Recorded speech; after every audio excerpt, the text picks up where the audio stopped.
I'm always amazed that anyone would want to go anywhere else because it was just so wonderfully, wonderfully trashy. Hello, I am Kay Anderson, and you are listening to Lost Spaces, the podcast that mourns the death of queer nightlife. Every episode, I talk to a different person about a venue from their past, the memories that they created there, and the people that they used to know. This week, I am talking to Amelia, co-host of the podcast Amelia and Pitney's Bitchen Boutique. They may be awful, but they are right. Actually, I'm not really sure if I agree that they are both awful or right, but it's how they describe themselves on their show, so we're just going to go with it for the time being. We are talking all about the Austin club, The Crossing.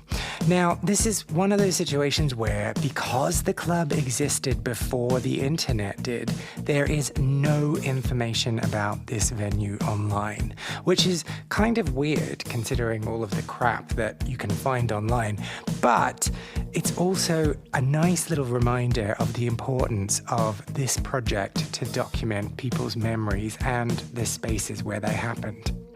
We talk all about letting go of toxic friends, the flouncing, bouncing, flaccid dick dance of male strippers, and one of my all-time favorite subjects, the universal appeal of scuzzy, grotty, dirty nightclubs.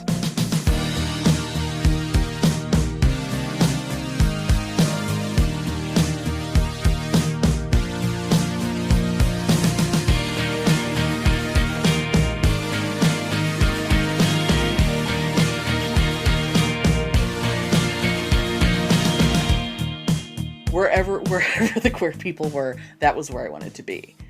Whether or not I considered myself particularly queer at the time, because I'm like 98% straight anyway.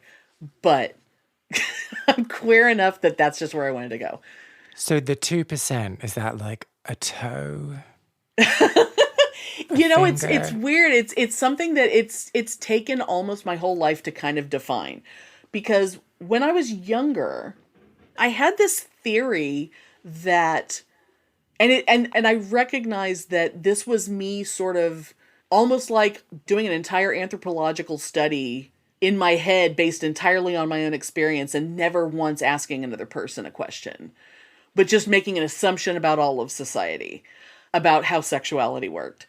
I really thought that because in society, American society in particular, that women are so sexualized, like in media and whatever, that, boobs sell everything and that everything is so geared towards women as sex objects. I really thought that I had been conditioned to have a sexual response to women, even though I was straight. It didn't occur to me that it wasn't just this conditioning thing. I just thought I was just being affected by the world around me and that it wasn't something internal. And I just assumed it was everybody, which is a really unscientific way of doing things. And that's not, I have a bachelor's degree in anthropology. You'd think at some point I would have thought that maybe talking to other people would have been a good idea to at least, try to support my hypothesis with some data would have been a good idea. How would that conversation go? Like, oh, you like her boobs too, right? Yeah, something. It's like, so like you're not into women, but you still think about them a lot, right? Or I don't know, and it's not like it's something that's like super pervasive, but it's not like it's not there. It's almost like I have an attraction to women in an almost asexual way. Like, I've never gone there because it never occurred to me that it was anything more than just this thought that popped into my head every once in a while. That was a conditioning thing. It never occurred to me to, well, just see what you think. Even though I was always getting hit on by women. I was always seeing women that I was just like, wow, never even consider it.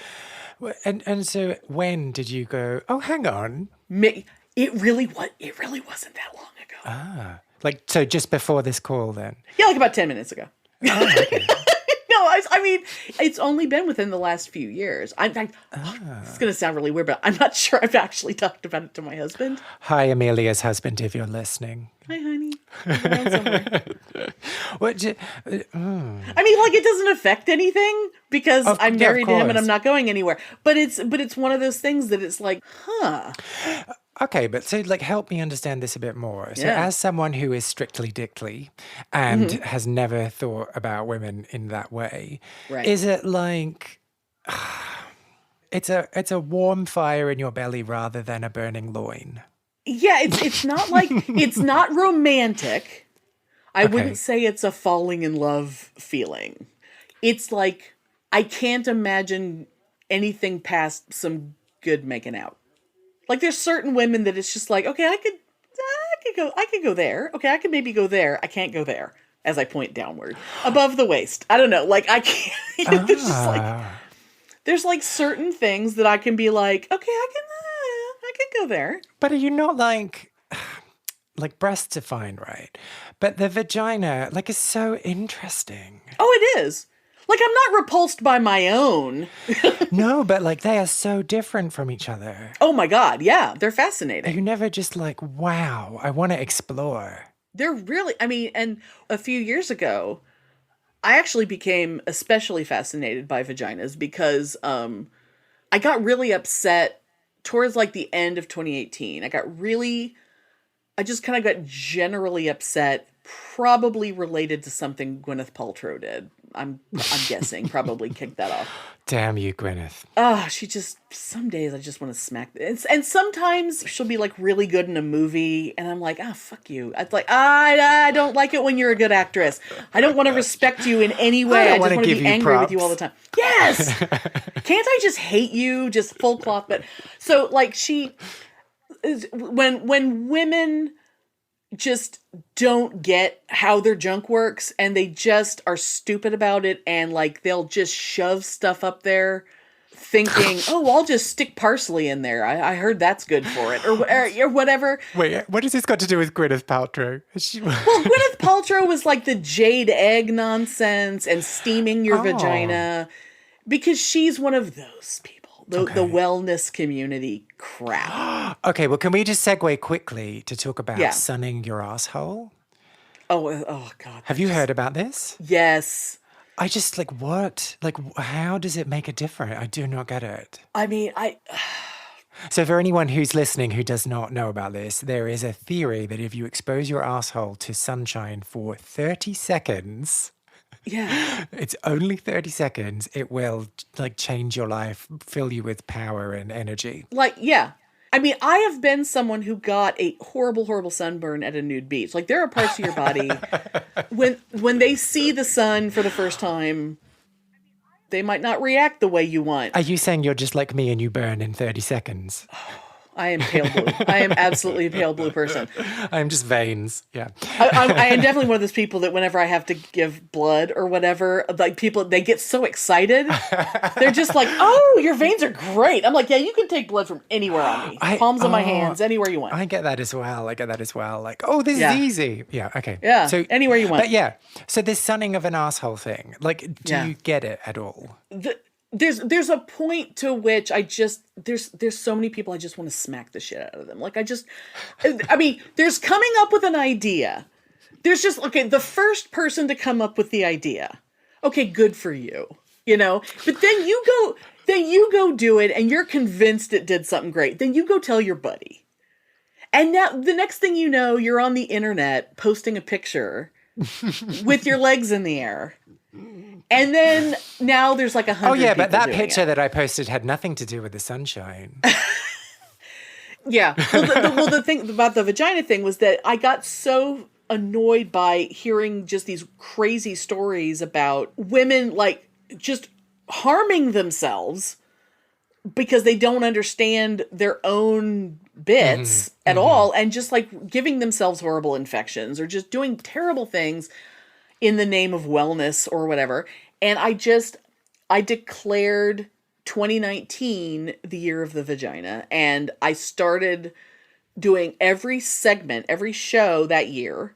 I did a little short segment about vaginas and vulvas, and whether it's a news story or just, hey, here's something you didn't know about the clitoris or whatever. And I learned things. I mean, Did you write poetry to the vaginas? No, but I did at the last segment of the year. I actually I wrote a song. I wrote a little song to the tune of Rudolph the Red-Nosed Reindeer about snooches. Yeah. And okay, so my only follow-up question here is, am I pronouncing clitoris wrong? Should I be saying clitoris? Oh, I think it's either way. Or is that an American thing? I think I pronounce it both ways. I think it just depends on whatever comes out of my mouth at the time. I mean, I don't bring it up in conversation very often, so I don't really need to worry too much about it, but I just wanted to make sure. Right. Anyway, sorry. So let's go then to the crossing.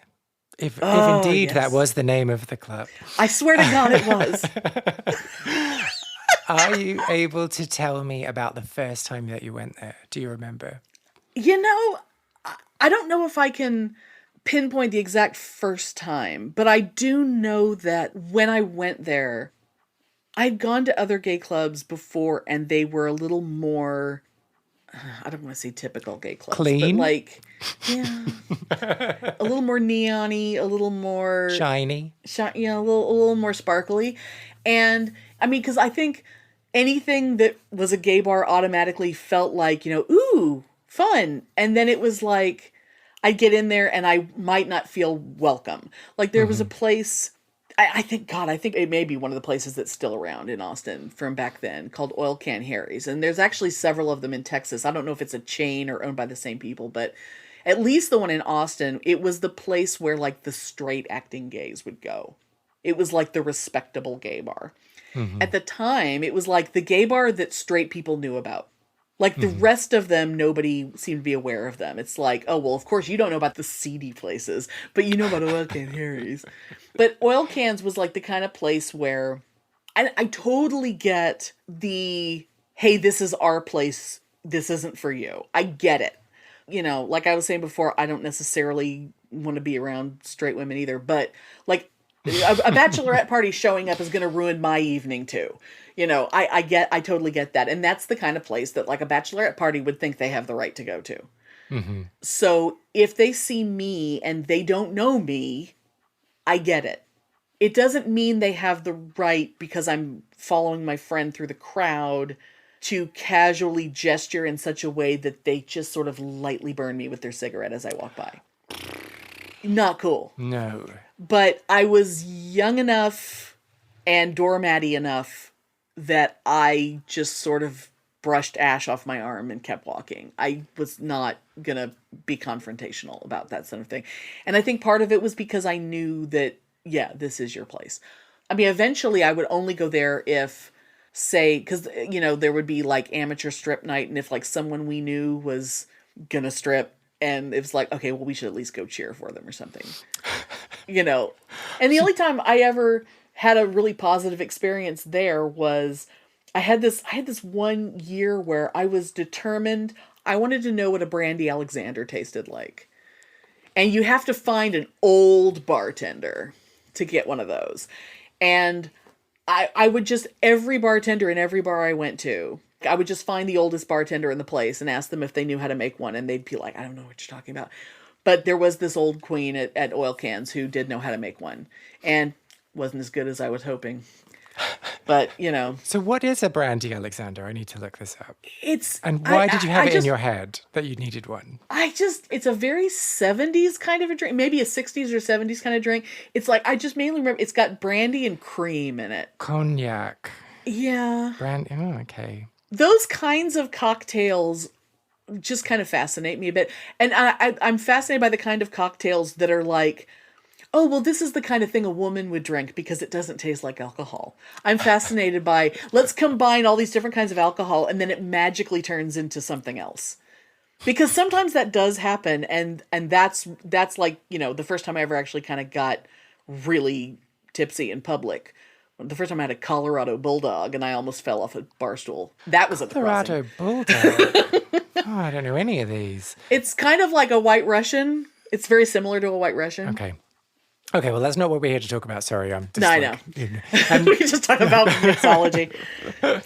So then, going back to the very top of our conversation, you made the statement that you don't associate with the people that you used to go to this club with.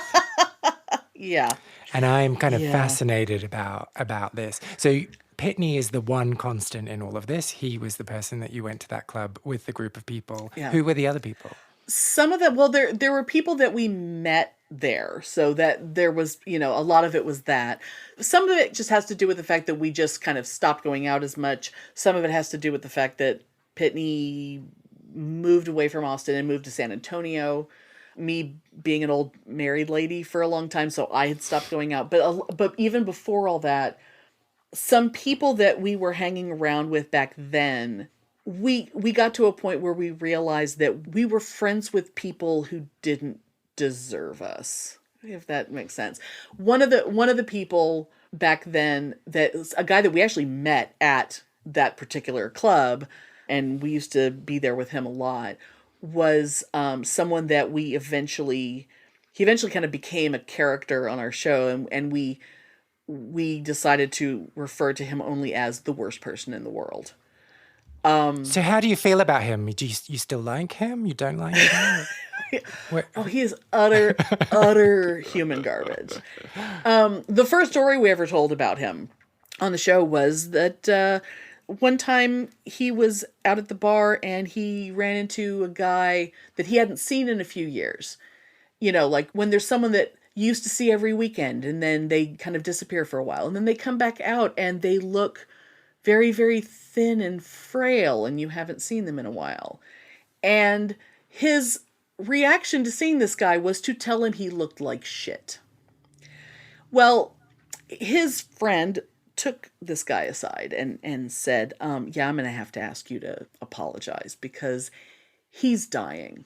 The reason why you haven't seen him in a while is because he has AIDS and he's dying and he felt good enough to come out tonight. And he's really, you're an asshole and maybe you might want to apologize to him. And his response to that was, I'm not going to apologize to him. He does look like shit. And besides, he was a slut and he deserves it. But even more amazing than that, the reason why I know this story, because I was not there. The next morning, he called me to tell me that story. But the way he told me was as if he was proud about it. Oh, man. That was amazing. And that was like a moment where, and it made me kind of look back over years of knowing this guy and going, oh my God, he's kind of always been this awful. But it's just these little moments of just sort of letting people get away with things and then realizing like, oh my God, some people really are garbage. And a bunch of us reached the point of, oh my God, fuck that guy, all at the same time. And we actually, a bunch of us called each other because we were all like sort of at different times hearing this story. We had a meeting. We met at a restaurant to discuss how the fuck are we going to get rid of this guy? Because we have like a social circle and he's part of it. And how are we going to remove him if like the four of us just don't want to see him anymore? How are we going to do this?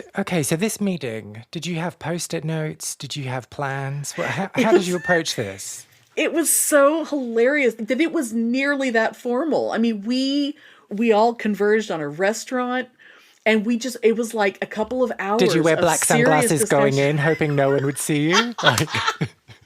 It was like some serious discussion. And we had a lot of discussion about, are we going to confront him?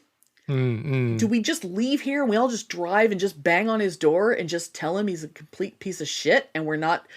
Or do we just stop answering the phone when he calls? Like, I mean, I got caller ID because this was back when caller ID was an automatic thing. I got caller ID for the purpose of avoiding him, for not answering the phone when he called. So our decision was ultimately to just stop answering the phone when he called, just freeze him out.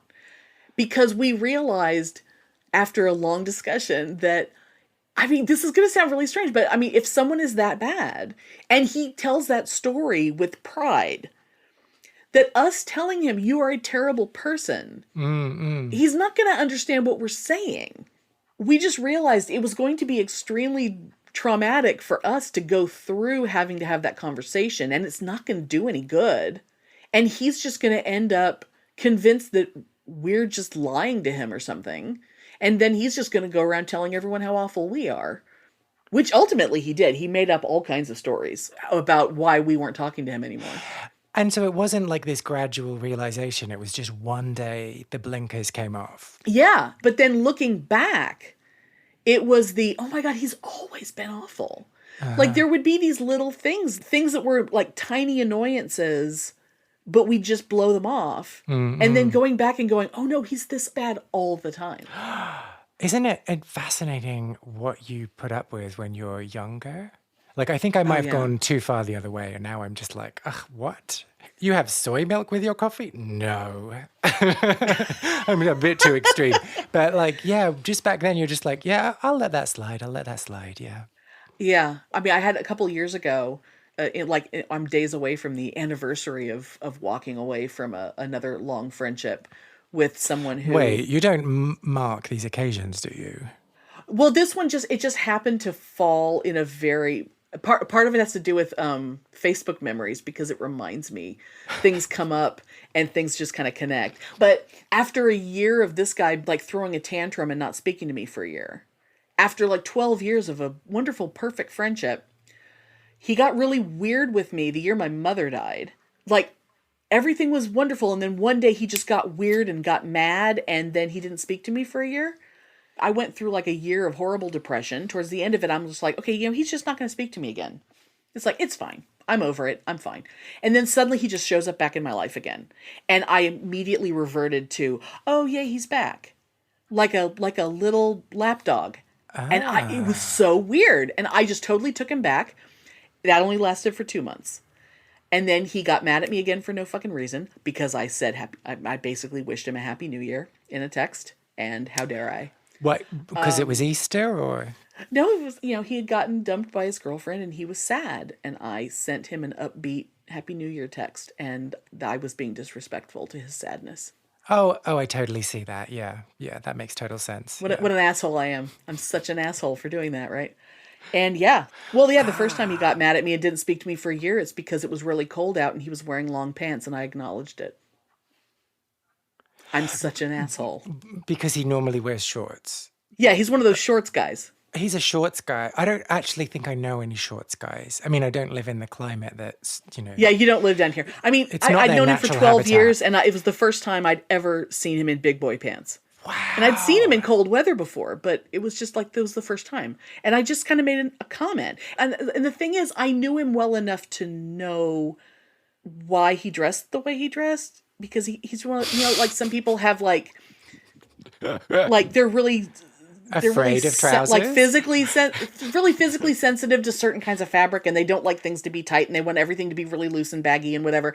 Part of the way he dressed, he wore clothes that were so enormous on him that he basically looked like a toddler, even though he was like 6'3". Okay, all right. Well, I mean, I don't have any follow-up questions. Not with that guy. It's sad. But the thing was that in a 2-month period, I went from immediately taking that guy back. And I'm so glad he's back in my life, and just being like moony-eyed and ridiculous. And then 2 months later, he just turns on me again. And I immediately go, oh, you know what? No, fuck you. And I just, I established very strong boundaries in writing. I gave him a copy in writing. That's how. But was it signed by a notary? Was it official? That would have been really good. That's the thing that's really fascinating to me about myself with friendships. Like, I kind of get that friendships ebb and flow, right? And so like sometimes people kind of have enough of you and they don't really want to talk to you for a while, and then they do want to talk to you again. And sometimes there are really petty reasons, and sometimes you just kind of overlook it. But there's some people where I'm just like, no, you've burnt that bridge. No, let's not be friends ever again. And then there are some people who could just like constantly do those things, and I'm like, yeah, cool, let's go meet up for a drink. And I just like, he's why? Just silly.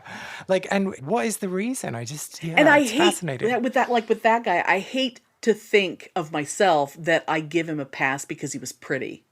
But do you think that's what it is? I don't want it to be. But God, it probably fucking factors in there somewhere. I don't know. Well, yeah, because it's not going to be like one thing, is it? It's going to be like this combination of things. Right. But it's, I yeah, mean, just, granted, if we didn't have like, a dozen years of awesome, great friendship and just hilarious and really good times and great conversations and, loving that guy. I mean, a weirdo, just a weirdo and a hard to fit. And yeah, he's going to have a hard time finding a girlfriend because he's so fucking weird. But he's going to be great. When he finally finds the one, he's going to be a great boyfriend to somebody. But if he wants to be a 50-year-old dressed like a toddler who throws a tantrum because someone says Happy New Year, fuck that guy. Wish him the best, whatever's going on with him. But, I don't talk to him anymore. are there some unresolved things here, Amelia? Well, some of it is I have to keep reminding myself because I think I know that if he just suddenly showed up in front of me, there's this little part of me that probably would be like, oh, I'm so happy to see you. So I have to keep reminding myself, no, he's an asshole.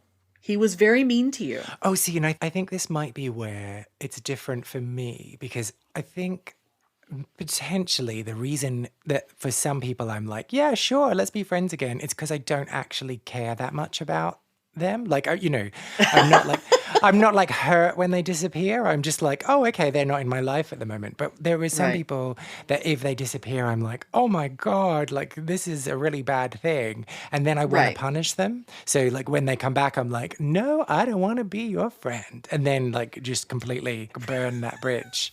So maybe, I mean, there's other people that they can come and go and I don't really fucking care. But like, but this one, there was a lot of raw nerves because of just the way things went. There's a lot of, oh my God, why did it hurt so bad? But it also, the first part happened, 6 months after my mother died. So I'm sure I was going through some shit already. And then he, knowing I was going through some shit, decided, oh, I'm just going to stop talking to her for a year. But you'd still take him back.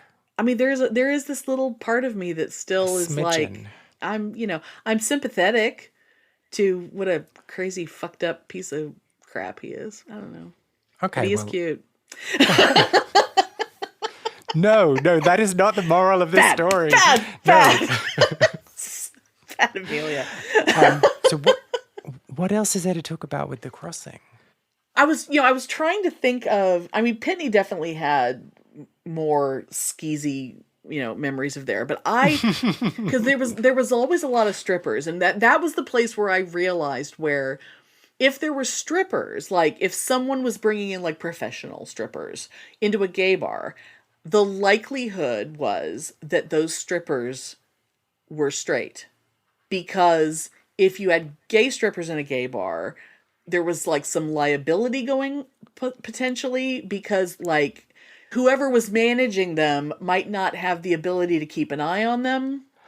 And they might go off and go in the bathroom and make some extra money on the side or something. How is that a liability? I think this was a long time ago, but that was one of the weird things that I definitely experienced in there, because there was always like just maybe a handful of women in there. And when it would be, stripper night, usually if there's a guy stripping, I just find it funny. I usually do not find it attractive. It's comical at best. Like I talked to Pitney he'll talk about like a really good looking dick. And I'm like, I don't get really excited about. Like sometimes I don't like maybe I'm not as into guys. Maybe I'm not as into guys as he is. I don't know. It's like it has to be attached to a person. And I don't want to look at it.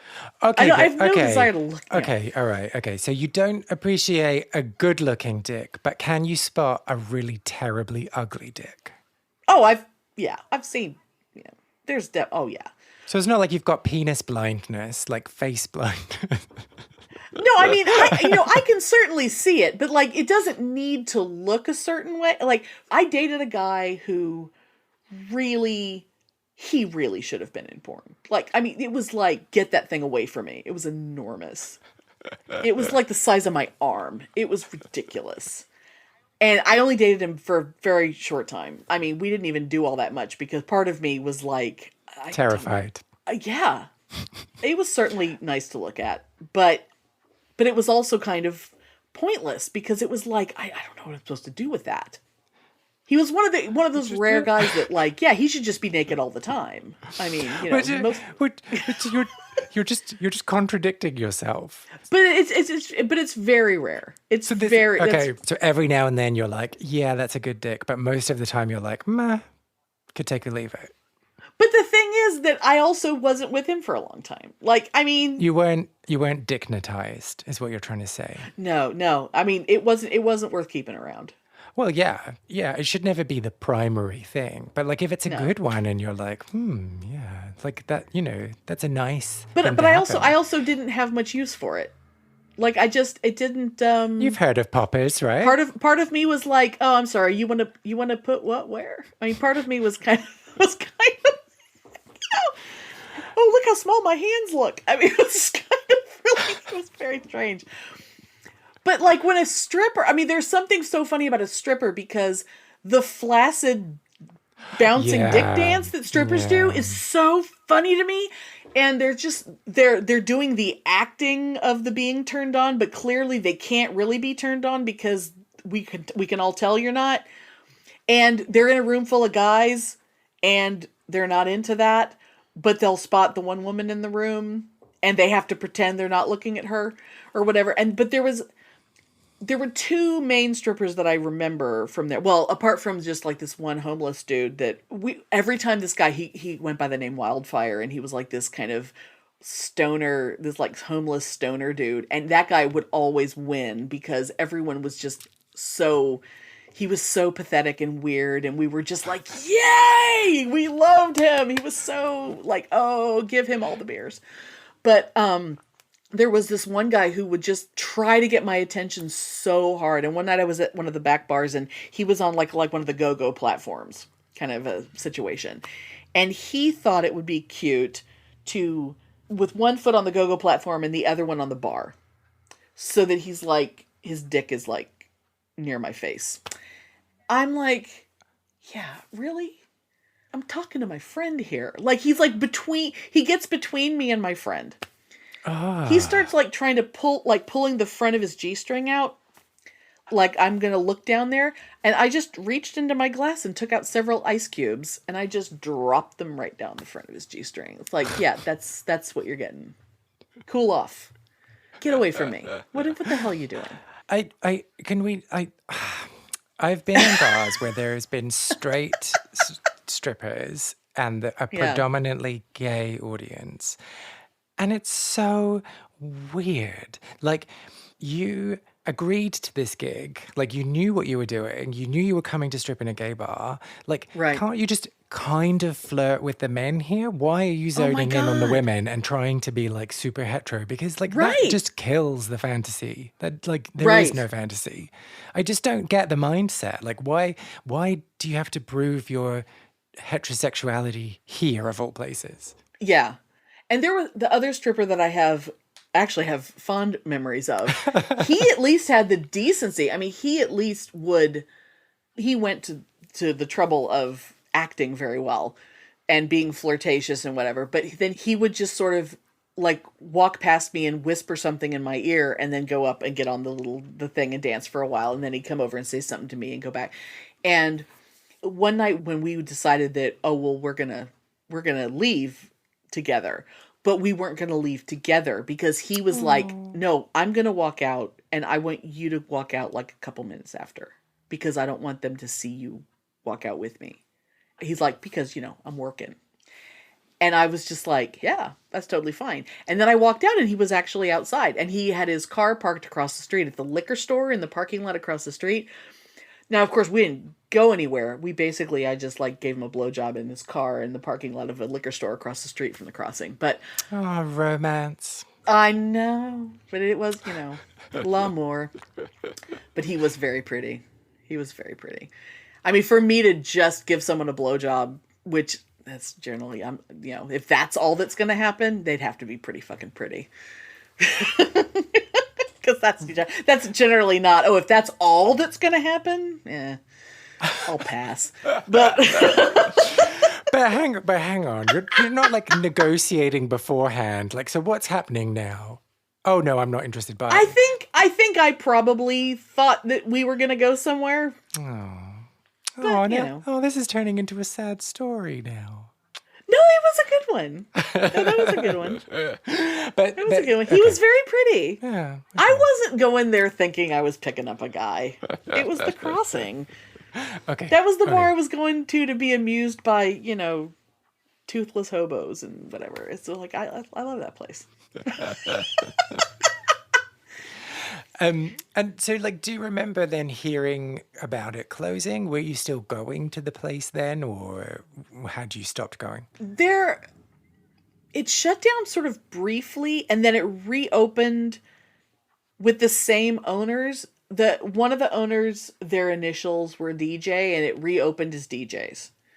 And I went back when it was DJs, and it was like they put neon up, and it was like they tried to clean it up a bit, and the vibe wasn't quite the same. But some of that was like the bars around it changed a little bit too. And so I think that kind of changed, like the block changed somewhat. And by that time, it wasn't the same.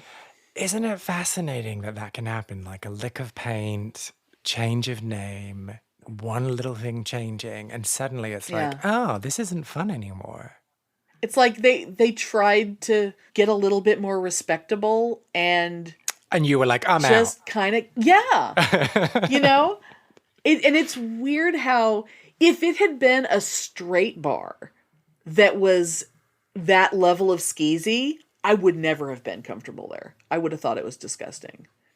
But because it was a gay bar, I was totally fine. It was exactly where I wanted to be. But it is really, really strange how I'll look online and I'll look to see what the local clubs are now. And I don't know if it's just because I'm an old fart or it's like they don't look like I would have wanted to go there. It's not that I don't want to go there now, because I don't want to go anywhere now. I just want to go to bed. I just want to, I want to watch Law and Order and go to bed. But I don't think I would have wanted to go there then. Like everything's too shiny and sterile now. I think everything is too nice. Nothing's trashy enough anymore. The right kind of trashy. Or it's contrived trashy, maybe. Yeah. I think there's a certain amount of that out there that's just like nailing some license plates on the wall doesn't make you edgy. You know, it's like, I don't know what you think you're doing. It's like, these things have to come, naturally. They have to happen organically. Well, it's kind of like the cost of everything is so high now that the only people that can get into the bar business or get into these types of, like, open a shop are people with lots of money and a business plan and an idea. And, like, they're not just winging it. They're not just like, oh, yeah, I'll sign this lease and then see what happens. Oh, yeah. That's got to be a big part of it here, because Austin is like a city for millionaires now. It's so strange. We have the reputation of being, like the whole keep Austin weird. It's like we're the city of weirdos. Weirdos used to be artists and musicians, and artists and musicians could live here because it used to be affordable, and you could be broke and live here. And now you would have to be like 10 people renting an efficiency apartment. I don't know how anyone affords to live anywhere in this city. I mean, you can't afford to be an artist anymore. You can't afford to be a student. I don't know how anybody does it. Yeah, and so that, like, infects everything, doesn't it? Like, you've got places that sell bubble tea for $15. I don't know why I brought up bubble tea. Sorry, it's just like, oh yeah. Let's hate on that. Oh yeah. And your nightlife needs to be shiny and exciting so that they can charge lots of money to drink there. But it also just means that personality and that uniqueness gets lost. Yeah. So let's not leave it on that note. No, let's not. I wanted to ask, what did the crossing teach you about yourself? Oh, wow. Now that was not a question I anticipated. Because I was at an age where I was definitely figuring out how to be comfortable in my skin. I think because I was such an awkward teenager, that as I went into my 20s, like once I moved out of my parents' house and, got out of school, and I was just sort of figuring out who the hell I actually was, and I had to be in a place where I was comfortable enough to just, well, let's see, what if I dress like this tonight? How do I feel? Like I couldn't try on different ideas of who I was easily in other places, but at the crossing, I think I could kind of play around with, because this was like this was like before the club kid idea in the 90s, and like people going really, really extreme club wear kind of things. And this was like right before all of that. And I had started sort of coming up with going out outfits and coming up with what is my style. And Pitney was always very like, he had a pair of little hot pants that he bought in like the little girls department at Ross that he would wear in like a little mesh crop top and like, little fishnet stockings or whatever and Doc Martens, and he would go out like that. And so it's like, well, if he's going to dress like that, then I have to come up with something. I can't just wear jeans and a t-shirt. I have to come up with something. And so I think I felt like a freedom to just, who am I going to be this time? And kind of feel around the edges of who I was and kind of figure out how comfortable I could be in a place. And I don't know what it says about me that a place that was that trashy, like a place had to be that scummy for me to feel that comfortable. But I think nobody in that place was going to be judgy of me. And I think that was the number one thing. I needed to find a place where I wasn't going to feel like, oh my God, those people are looking at me. I have to get out of here. That was such a novel sensation to not feel like, oh my God, someone's looking at me. And I think that was a big thing for me. Do you have any memories of the crossing or clubbing from your own queer scene that you want to share? Well, if you do, please get in touch. I want to create the biggest online record of people's memories and stories of queer nightlife. Go to lostspacespodcast.com and find the section Share a Lost Space and tell me all about what you got up to. You can also find me on Facebook, Instagram, and Twitter as Lost Spaces Pod. Make sure you listen and follow Pitney and Amelia's Bitchen Boutique wherever you find podcasts, and also follow them on Twitter, where their handle is Bitchen Boutique, and Instagram, where it's Pitney and Amelia. Lost Spaces is not only a podcast, but a concept record as well. I have been writing songs about queer venues and the people who used to live their lives there, and will be releasing songs over the coming year. You can hear the first single, Well Grown Boys, which is playing underneath my talking right now on all good streaming platforms. If you liked this episode, I would really appreciate if you subscribed, left a review on your podcast platform of choice, or just told someone who you think might be interested in giving it a little listen too. I am Kay Anderson, and you have been listening to Lost Spaces.